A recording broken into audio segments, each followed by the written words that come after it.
ChatGPT. I have salami, prosciutto, and soppressata in my fridge. Create a dinner recipe with those as the primary ingredients. Certainly. With those flavorful cured meats, you can create a delicious pasta dish that celebrates their rich taste. Cured meats pasta with garlic and olive oil.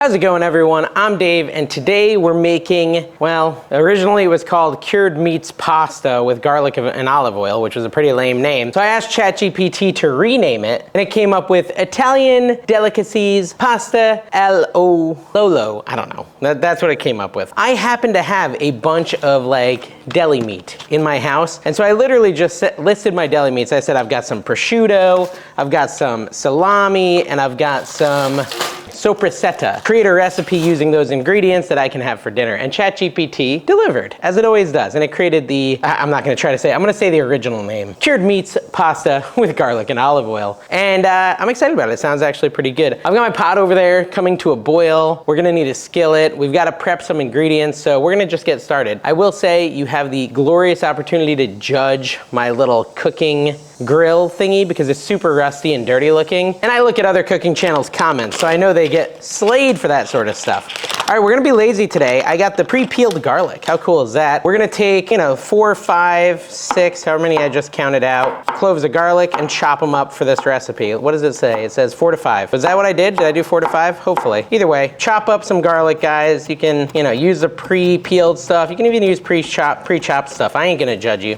Use whatever you want. This is gonna be like a core ingredient because really the flavor is gonna come mostly from the garlic in this dish and the meats, of course. And this actually looks like a really easy recipe that pretty much anyone could cook. All right, I'll stop rambling on and we will move on to the next step. So we've got chopped garlic. We're gonna cook the pasta. I'm just waiting for this to come to a boil. But while we wait, we need, it says 2 ounces of salami, prosciutto, and soppressito. Soppressito? I don't know. I don't know. 2 ounces. How many ounces is this? This is 3 ounces. So that actually gives us a good kind of ballpark. So I'm just gonna take the majority of this and leave 2 pieces. And that's probably 2 ounces. So then I can do the same with the prosciutto. Just take the majority of it. Oh, there's some paper in there. We don't wanna eat that. It literally says to stack it up. That's why I'm stacking it up. I'm actually not a huge prosciutto fan. I don't know why. What do you guys think of prosciutto? I have it though, so we're gonna cook it. And I think in this sort of dish, it's gonna be delicious. I think it's the exact right way to use it. Cook it up. Cook it up, save 1 ounce of that.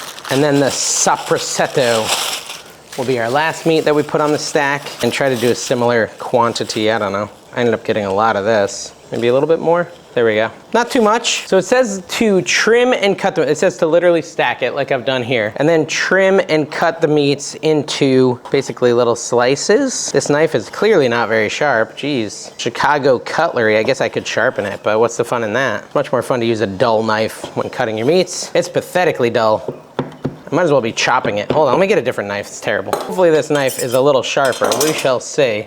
Yeah, it is. It's not amazingly sharp, but it's sharper. It actually says thin strips or small bite-sized pieces, so I think we're good. So our water's almost at a boil. We're gonna head over there and we're gonna actually start cooking this up. All right, so here we are. As you can see, my water is almost at a boil and the bottom of my grill, like I said, is super rusted. Don't judge, but you can judge if you want, I don't care. I've also got a skillet here that I'm gonna heat up. I'm gonna put it on low. Hopefully it's not too hot. It already feels too hot, if I'm honest with you, because of the heat coming off this. Anyways, let's add about 200 grams of pasta, it says. What is 200 grams of pasta? I don't know. I'm just gonna throw a bunch in there. This whole thing is 2 pounds. How's a pound convert to a gram? I don't know, guys. It's fine. That seems fine. That's enough pasta. Let me just push it down in there so it's all getting wet. Some people told me I should put a little olive oil in at this stage. Do you ever do that? Throw a little olive oil in to help it, I don't know, not stick together, I think they said. I could do that. Maybe I'll do that. There you go.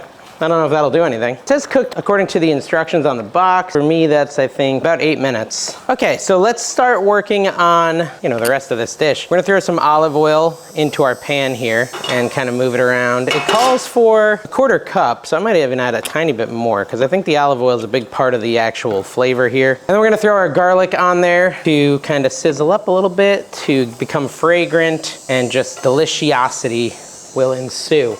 It also says that at this stage, if you want to, for increased heat, add a pinch of chili flake. I'm gonna do it, guys. I'm feeling a little adventurous. So I'm gonna throw a pinch of chili flakes in. It says saute for 1 to 2 minutes until fragrant. Try not to brown it. I think it's gonna brown a lot faster than 1 to 2 minutes because my heat's pretty high.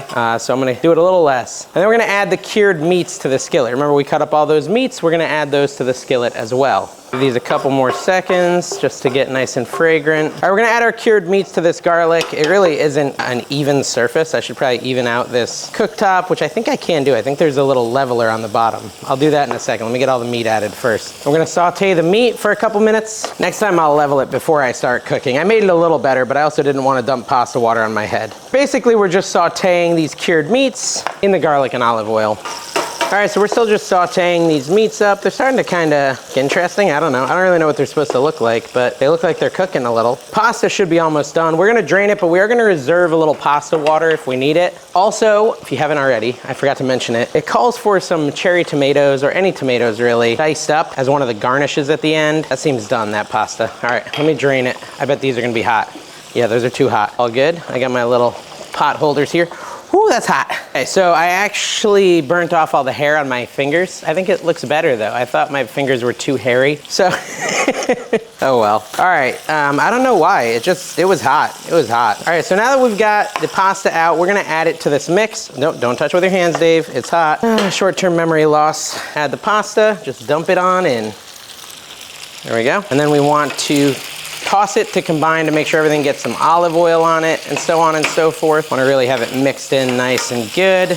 I'm not supposed to be using a metal fork. I know you're all saying it, so let me just say it aloud. It can scratch up my pan, my IKEA pan. We're gonna add 2 tablespoons of pasta water. It says to add that until it doesn't look dry. It does look a little dry, so I might add 1 more little scoop of that pasta water. Now I'm using this thing to mix it. I'm doing great, guys.